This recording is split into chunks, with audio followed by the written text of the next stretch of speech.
예, 요한복음 18장에 있는 말씀을 보겠습니다.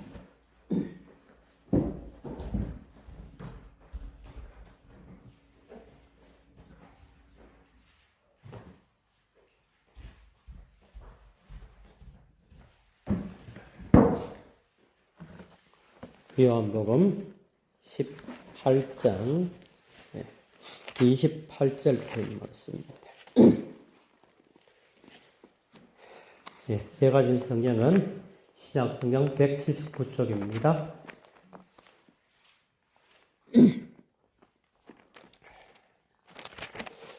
예, 요한복음 18장 28절부터 32절까지 말씀입니다. 예, 제가 짝수절을 읽겠습니다. 그들이 예수를 가야바에게서 관정으로 끌고 가니 새벽이라. 그들은 더럽힘을 받지 아니하고 유월절 잔치를 먹고자 하여 관정에 들어가지 아니하더라.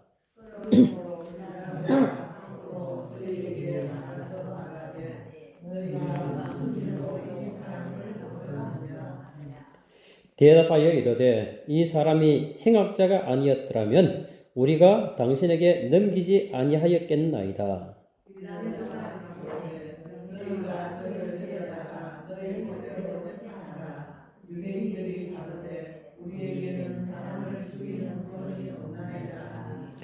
이는 예수께서 자기가 어떠한 죽음으로 죽을 것을 가르쳐 하신 말씀을 응하게 하려 함이러라. 아멘. 네, 오늘은 예수님은 행악자였습니까? 하고 제목을 붙여보았습니다. 제 개인적으로 아주 힘든 때가 있었습니다. 캄캄한 굴 속에 갇혀있는 듯한 상황에 처한 느낌이었습니다. 모든 것에 대한 의욕이 사라지고 지금까지 걸어온 길에 대한 회의감이 짓누르고 문제는 기도가 집중되지 않는 게 문제였습니다. 성경을 읽어도 무슨 의미인지 도무지 알 수 없는, 그래서 정말이지 이 번아웃된 상태로 하루하루를 보내었습니다. 그때 저의 뒤통수를 세게 한 방 탁 날리는 그런 말씀이 있었습니다. 마태복음 6장 30절입니다. 오늘 있다가 내일 아궁이에 던져지는 덜불도 하나님이 이렇게 입히시거든 하물며 너희일까 보냐. 믿음이 적은 자들아. 이 말씀을 듣는데 야, 이 믿음이 없는 자식아 하고 머리를 푹 치는 것 같았습니다. 그 순간 그러면은 믿음이 무엇일까? 믿음이 무엇일까? 하는 생각에 잠겼습니다. 그러면서 성경에서 믿음이라는 단어가 어떤 용도로 사용되었는지 살펴보기 시작했습니다. 그래서 성구사전을 꺼내어서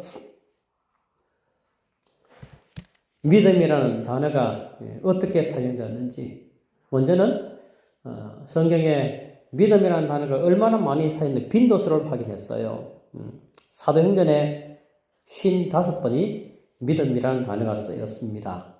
로마에서는 무려 60번, 60번, 고린도전서에 23번, 후서에는 14번, 갈라디아서에는 26번, 에베소서에는 7번, 히브리서에 36번, 요한계시록에는 5번, 신약 성경에만 무려 461번이라는 이 믿음이라는 단어가 사용되고 있었습니다.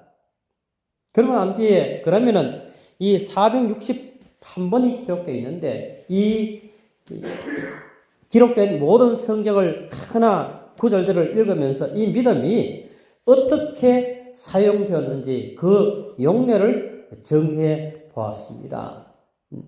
첫째, 예수님의 초점은 오직 믿음이었습니다. 문제가 얼마나 크냐, 어떤 환경에 지금 놓여 있느냐, 어떤 소원을 가지고 있느냐가 아니라 주님의 초점은 믿음이었습니다. 왜냐하면 믿음의 문제 해결되면 문제가 크든 적든 내 환경이 어떻든 내가 어떤 소원을 가지고 있든 모든 것이 해결되기 때문에 예수님의 초점은 믿음이었습니다. 두 번째는 우리가 소위 그렇게 말하죠. 야고보서는 행함을 강조한다고요. 그런데 행함을 강조하는 야고보서에는 행함보다요 믿음이라는 단어가 훨씬 더 많습니다. 믿음이라는 단어가 19번 언급되고 있습니다. 책 분량을 따져볼 때 분량 대비 믿음이라는 단어를 수를 헤아려 보면 야고보서는 믿음이라는 단어가 가장 많이 기록된 책입니다. 분량 대비. 세 번째로 요한은 사랑의 사도입니다. 그러나 무려 78번이나 요한복음에는 믿음이라는 단어를 사용하고 있습니다.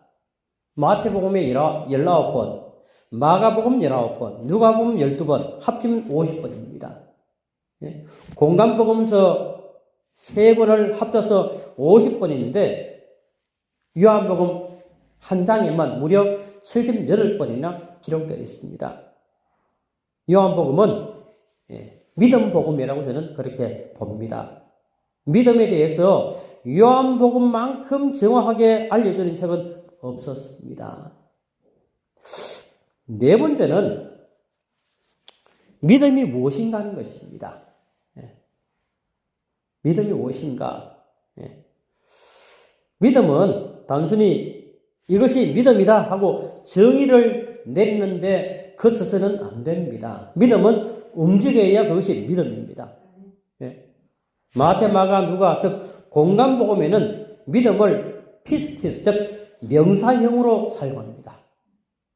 정의하는데 주관점이 좀 있어요. 그런데 요한복음은 피스티오라는 동사형을 사용합니다.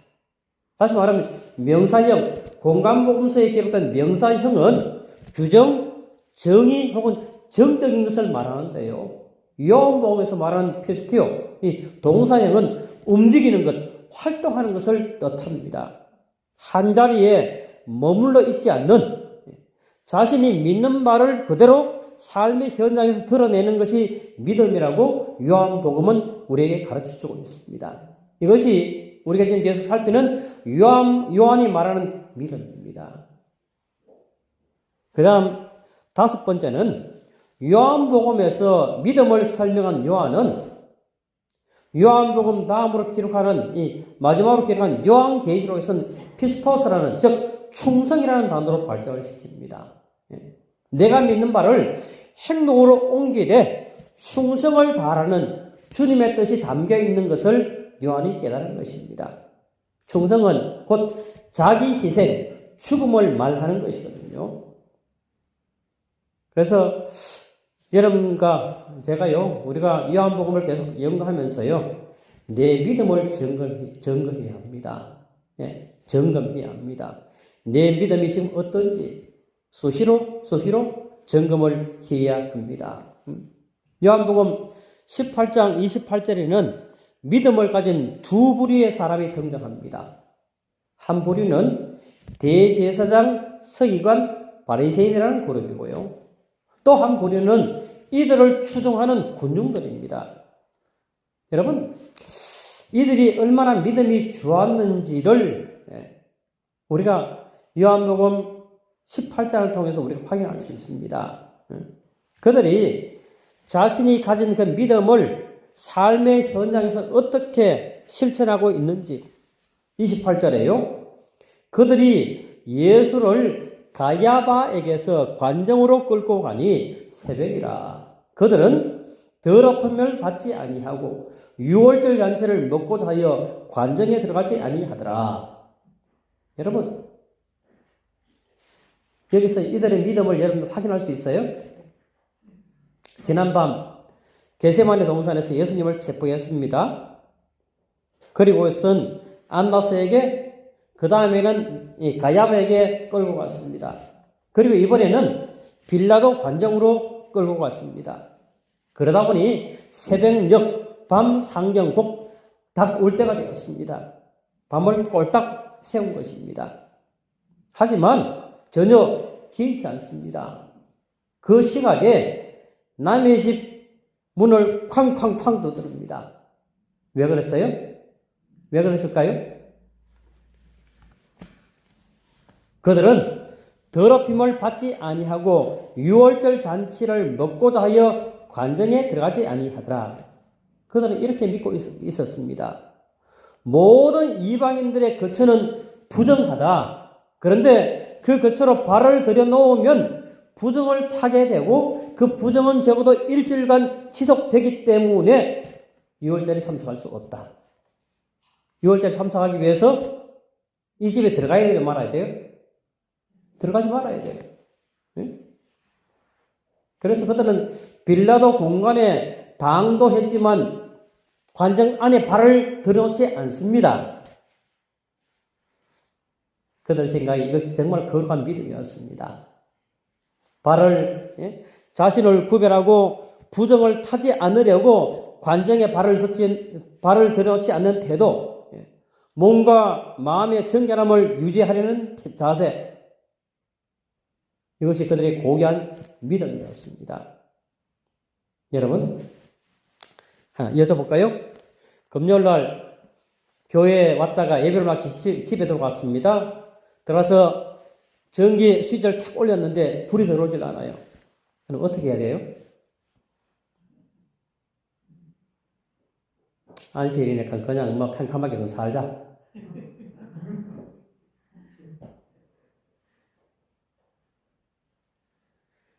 예를 들어서 전구 하나가 나갔습니다.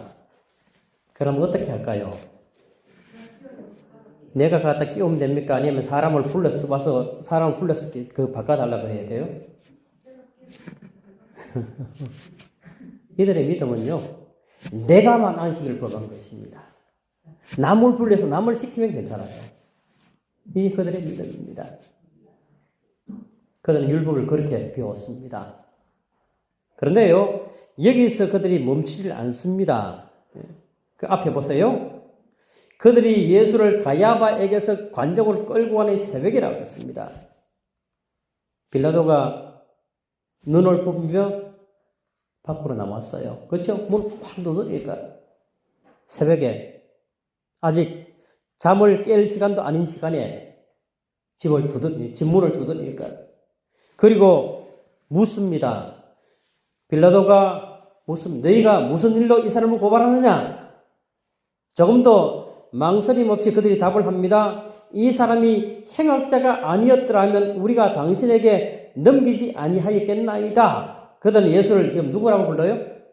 행악자. 단정하고 확신합니다. 행악자가 어떤 자입니까? 욥기서 34장 22절 행악자는 숨을 만한 흑암이나 사망의 그들이 없느니라. 욥은 행악자를 땅 위 어디에도 있을 필요가 없는 존재라고 좀 정의합니다. 그러다가 죽어 마땅한 자라는 뜻입니다. 그래서 행악자들은 처형을 당하는 것이 마땅한 것입니다. 때문에 행악자인 예수도 어떻게 해야 돼요? 사형언도를 받는 것은 지극히 당연한 일입니다. 이게 그들의 생각이었어요. 그들의 믿음이었습니다. 마태복음 26장 66절에 너희 생각은 어떠하냐? 대답하여 이르되 그는 사형에 해당하니라. 그런데 무엇 때문에 예수를 이 빌라도 법정에 그들이 끌고 왔어요? 빌라도가 이르되 너희가 그를 데려다가 너희 법대로 재판하라. 유대인들이 이르되 우리에게는 사람을 죽이는 권한이 없나이다. 자, 이 말에 의문이 있습니다. 유대인들에게 사람을 죽일 권한이 없었습니까? 예? 있었나요? 없었나요? 있습니까? 없습니까? 그럼 지금까지 성경을 읽으셨는데 자, 예를 들면 여러분들이 이제 이해가 될 겁니다. 요한복음 8장에 간음하다가 현장에서 붙잡힌 여인이 등장합니다. 이 여인을 어떻게 하려고 지금 둘러섰어요? 죽이려고. 맞아요? 그럼 죽일 권한이 그들에게 있어요, 없어요? 예? 있는 것 같아요? 있어요? 여러분, 지금 그들이요, 빌라도 총독에게 허락을 받고 돌로 쳐 죽이려고 했어요. 허락받지 않고 돌로 쳐 죽이려고 그랬어요. 예? 허락 안 받았잖아요. 예? 또 그걸 올라가 볼까요? 사도행전 7장에 스데반 집사가 이 사람들이 던진 돌에 맞아 죽었습니다. 그때도 사람을 죽여도 좋다는 허락을 받고 죽였을까요? 안 받고 죽였을까요? 안 받고 죽였어요. 사도행전 12장에 보면 사도인 야고보가 칼로 죽임을 당했습니다. 이어서 베드로까지 그 다음날 아침이면 끌어내서 죽이려고 계획을 갖고 있었습니다. 그때 허락을 받았을까요? 안 받았을까요? 예? 여러분, 당시 유대인들은요, 그들의 종교법에 따라서 사람을 처형할 수 있는, 다시 말해 사람을 죽일 수 있는 권한을 갖고 있었습니다. 정복자 로마는 이런 재량권을 유대인들에게 주었습니다. 그런데요, 여기 지금 말하는 사람을 죽이는 권한이 없나이다라는 이 말은 무슨 뜻일까요? 그들은 분명히 사람을 죽일 권한을 가지고 있었습니다. 이 말은 십자가에 못 박아 죽이는 권한이 없었다는 그런 뜻입니다. 십자가의 처형은 오직 로마법에 의하여서 로마 총독의 판단에 의해서 집행될 수가 있었습니다. 사람을 죽이는 것은 가능했어요. 그러나 십자가형만큼은 총독의 집행하에, 총독의 권한하에 할 수 있도록 그렇게 만들어 놓았습니다. 그래서 그들이 지금 누구에게 왔어요? 총독인 빌라도를 찾아왔습니다. 그렇다면 왜 십자가 처형만은 허락을 받도록 했을까요? 모든 처형 가운데 너무나 처절했기 때문입니다. 돌로 쳐서 죽이는 것도 칼로 목 베어서 죽이는 것도 끔찍하지만 십자가 처형에 비하면 아무것도 아니라고 생각했습니다. 그래서 십자가형만큼은 엄격하게 통제하고 있었습니다. 그러니까 우리에게는 사람을 죽이는 권한이 없나이다. 이 말 속에는 우리가 십자가에 못 박아 죽일 권한이 없다는 것, 빌라도 당신이 잘하고 있지 않습니까? 하는 그런 뜻입니다. 이들의 열정과 요청 속에서 여러분 어떤 의지를 읽을 수 있었습니까? 저들의 믿음입니다. 먼저는 부정을 멀리하면서 몸을 정결케 하려는 태도를 우리가 발견할 수 있습니다. 믿음의 사람은 그 무엇보다도 경건해야 합니다. 그런데 어떻게 부정을 타게 이방인의 집에, 로마의 총독인 빌라도의 집에 발을 들여놓을 수 있느냐 하는 것입니다. 더 나아가 적극적으로는 행악자, 즉 죄의 덩어리를 과감하게 척결하려는 강한 의지를 우리가 읽을 수가 있습니다. 행악자는 반드시 공동체에서 끊어내야 합니다. 단죄하되 가장 강하게, 가장 처참하게 십자가에 처형해야 합니다. 가늠했을 경우 돌로 쳐 죽여야 합니다. 행악자일 경우에는 십자가에 처형해야 합니다. 이것이 그들이 보여주는 믿음, 그들이 하나님을 향해 가진 믿음이었습니다. 믿는 자라면 이렇게 살아야 한다고 그들이 확신했습니다.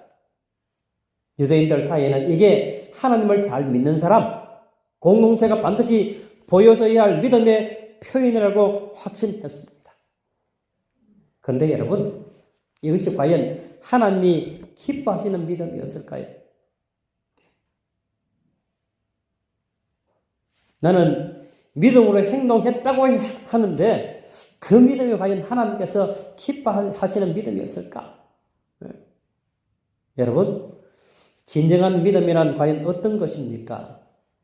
오늘 본문에 있는 이리저리 끌려다니는 힘없는 예수님을 한번 주목해 보십시오. 처참하고 나약한 모습입니다. 극한 고난의 심연에 던져졌습니다. 그의 가슴에는 행악자라는 딱지가 붙어 있습니다. 그러나 그는 행악자로 불리는 것에 대해서 전혀 개의치 않고 있습니다. 왜냐하면 굳이 자기를 변명하거나 변호하려고 전혀 하지 않습니다. 그래서 그를 보고 있노라면 이 이사야서의 예언이 생각이 납니다. 털 깎는 자 앞에서 잠잠한 양같이 그의 입을 열지 아니하였도다. 빌라도는 이 침묵 앞에 기이함을, 이상함을 금치 못합니다. 그래서 빌라도가 말합니다. 그들이 너를 쳐서 얼마나 많은 것으로 증언하는지 듣지 못하느냐 하되 한마디도 대답하지 아니하시니 총독이 크게 놀라워하더라. 죄인이요, 재판을 받으면 어떻게라도 형을 가볍게 받기 위해서 자신을 변론해야 되는데 우리 예수님은 침묵하고 계십니다. 여러분, 왜 그랬을까요? 행악자, 그들이 말한 대로 예수님은 십자가에 못 박혀 죽어야 하는 행악자로 이 행악자가 되기로 작정하셨기 때문입니다. 그분이 이런 결심을 하게 된 이유가 무엇입니까? 32절에 말씀을 응하게 하려 함이라 그랬습니다. 이 응하다라는 이 말은 만족시키다라는 그런 의미를 가지고 있어요. 그런데 특이한 것은 공강복음서에는 한 번도 이 단어를 쓰지 않고 있습니다. 그런데 요한은 무려 이 똑같은 단어를 요한복음에 8번이나 동일한 단어를 쓰고 있습니다. 그것도 언제나 예수님과 결부시켜서 이 플로레오라는 단어를 쓰고 있어요. 이 한 단어 속에 주님의 마음이 고스란히 담겨져 있습니다. 사악한 무리들이 예수님을 영원히 저주받은 자로 만들기 위해서 온갖 수단과 방법을 가르치 않고 소리치며 그들의 논리를 만들어내고 사람들 동원하여서 침뱉고 뺨을 치며 손가락질하는 속에서도 우리 주님이 침묵하신 이유가 바로 여기에 있습니다. 행악자로 몰아갈 때에도 굳이 변명하지 않으신 이유가 이 단어 속에 담겨져 있습니다. 지금 내가 당하는 것은 하나님의 뜻, 나를 통해서 성경이 응하게 하도록 하기 위한 하나님의 세밀하신 손길이라고 주님은 믿고 있었습니다. 진리가 유린당하는 순간에도 하나님께서는 역사하고 계신다는 것을 주님은 확신하고 계셨습니다. 이것이 바로 주님이 우리에게 보이시는 믿음이요, 이것이 진정한 믿음을 가진 자의 태도라는 사실을 우리에게 웅변적으로 말씀을 하시는 것입니다. 여러분, 믿음을 행동으로 옮긴다고 해서 다 진정한 믿음이 아닙니다. 무조건 믿음이 좋은 자라고 단정할 수가 없습니다. 믿음을 가진 자도 두 부류로 나누어지기 때문에 그렇습니다. 첫 번째 부류는 내 믿음으로 남을 제물 삼는 자들입니다. 이런 자들은 자신의 믿음으로 남을 정죄하고 판단하고 비난하는데 나를 세웁니다. 안식일에 예수님의 제자들이 밀 이삭을 잘라 비벼 먹었습니다. 이를 두고 바리새인들이 예수님과 예수님의 제자들을 비난했습니다. 안식일을 범했다고요. 그런가 하면 누가복음 18장에 나타나는 바리새인들은 저쪽에 세례와 기도하는 모습을 보고서는 따라서 이렇게 말합니다. 주님, 나는 이 세례와 같지 아니함을 감사합니다 하고 그렇게 말했습니다. 소설 장미의 이름이라는 소설이 있습니다. 이 소설은 14세기 초 한 수도원에서 연쇄 살인 사건이 일어나는데 그 얘기를 다루고 있는 책입니다. 수도원에서 수도사들이 하나씩 둘씩 영문도 모르게 죽어가고 있었습니다. 하나같이 손가락과 입술에 이상 현상을 일으키면서 죽어갔습니다. 살인법은 요로게라는 늙은 수도사였습니다. 수도사 요로게가 어느 날 수도원의 거대한 서고에서 한 권의 책을 발견합니다. 그 책은 유명한 철학가인 아리스토텔레스가 쓴 시학 제2권이었습니다. 이 제2권은 코미디에 대해서 다루고 있었습니다. 우리가 알고 있는 그 코미디입니다. 여러분, 코미디가 뭡니까? 보통 사람들의 모자라는 면이나 악덕을 과장하게 보여서 우스꽝스러운 효과를 연출하는 것이 소위 말하는 코미디입니다. 그런데 이 아리스토텔레스는 그 책에서 이 코미디의 우선 효과가 교훈적 가치를 가지고 그래서 진리에 이르게 하는 또 하나의 방법이라고 제시를 하고 있는 것입니다. 그런데 이 수도사 요로게는 이 아리스토텔레스의 이 주장을 도무지 받아들일 수가 없었습니다. 진리란 오직 고행과 수도를 통해서만 얻을 수 있는 것이라고 그는 배웠습니다. 그래서 오늘까지 긴 세월 동안 이 진리에 이르기 위해서 얼마나 피나는 고행으로 달려왔는지. 그런데 천박한 코미디가 진리에 이르는 방법이라고 그러나 예수님은 한 번도 웃은 적이 없었다고 믿었습니다. 만일 이 책이 영향을 받은 수도사들이 예배를 인도하면서 웃고 농담하고 이상한 몸짓을 하면 장차 교회가 어떻게 될지 염려가 되었습니다. 하지만 문제는 이런 궤변이 다른 사람도 아니라 모든 사람이 존경하는 아리스토텔레스의 주장이었습니다. 때문에 수도사 요로게는 그 책의 페이지마다 독을 발라둡니다. 누구든지 이 책을 접하고 읽을 때 손에 침을 발라 책장을 넘기는 동안 독이 혀를 통해 심장에 침투해서 독살되도록 했던 것입니다. 여러분, 남의 책 읽을 때 절대로 침 붙여서 이렇게 책장 넘기지 마십시오. 요로게는 이런 자신이 하나님의 정의로운 오른팔, 진리의 수호자라고 확신했습니다. 이 책을 접하고 아리스토텔레스의 코미디 사상에 영향을 받은 동료 수도사들을 독살하는 것이야말로 하나님의 뜻이고 교회를 거룩하게 지켜나가는 것이라고 그는 믿었습니다. 이 잔인한 범행이 그 수도원을 방문했던 윌럼이라는 수도사에 의해서 밝혀지게 됩니다. 윌리엄은 진리의 대변자를 자처하는 이 요로게를 향해서 이렇게 소리칩니다. 요로게, 악마는 물질로 되어 있는 어떤 것이 아니야. 악마는 영혼의 교만, 미소를 모르는 신앙, 그리고 의혹의 여지가 전혀 없다고 믿는 진리, 바로 그것이 악마야. 여러분, 오늘 우리 주변에는 이 요로게 같은 사람이 없을까요? 영혼의 교만에 사로잡혀서 자신이 믿고 있는 바가 전부이냐? 우물 안의 개구리처럼 어떤 도구마에 갇혀있는 사람들, 예배 참석에도 미소는커녕 굳은 얼굴로 교회 문을 가로막게 서서 자기도 들어가지 않고 들어가려고 하는 자들도 막아버리는 그런 사람들이 없을까요?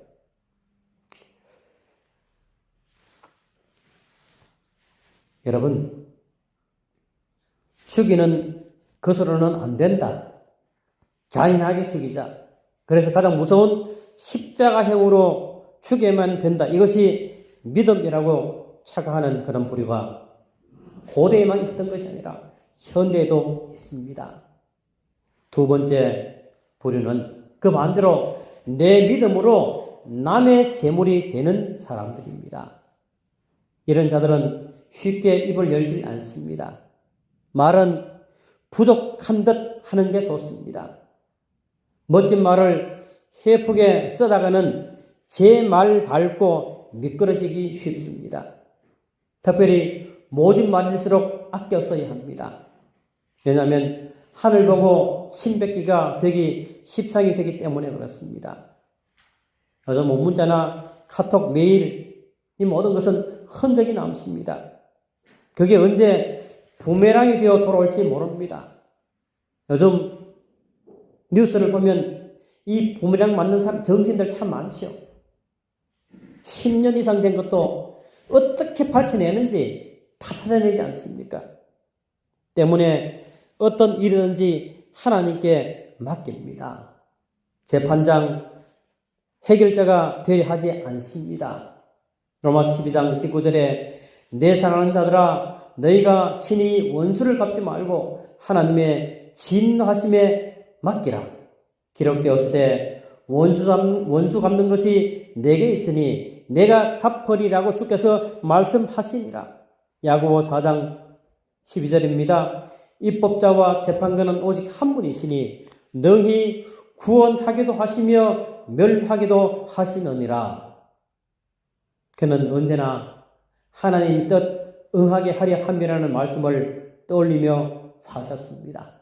그래서 주님께서 우리에게도 지나치게 의인이 되게 되지 말라고 그렇게 말씀하셨습니다. 오늘 우리에게 가장 어려운 것이 무엇일까요? 신앙은 우리에게 가장 어려운 것, 그것이 여러분 무엇일까요?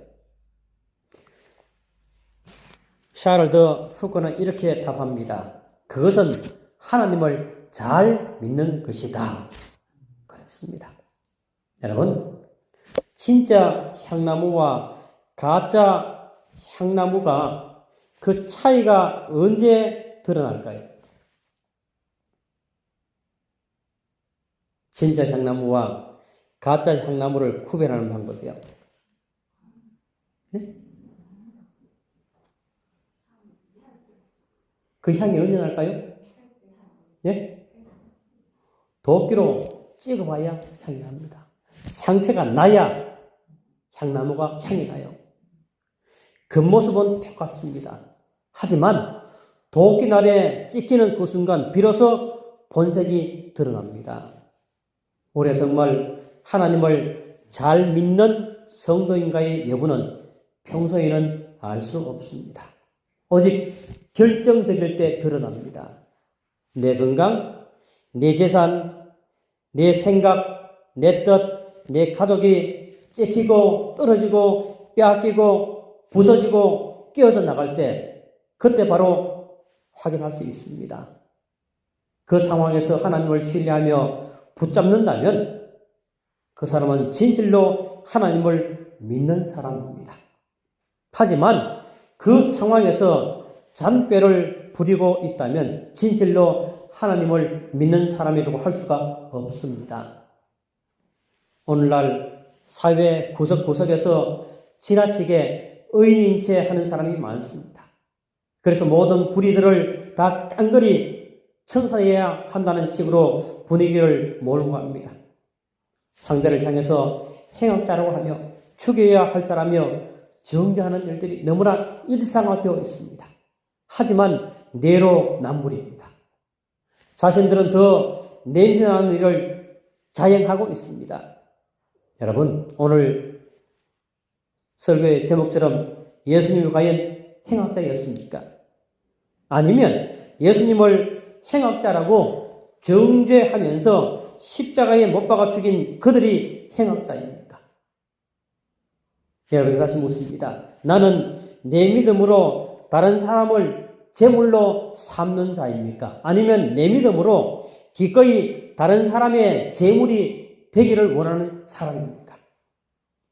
하나님을 믿는 믿음은 하나님을 믿는 믿음으로 내 스스로 제물이 되기를 힘쓴 주님처럼 십자가를 향하여 나아가는 사람들입니다. 이런 자들이 되기 위해서 힘쓰는 우리 모두가 될 수 있기를 간절히 기도합니다.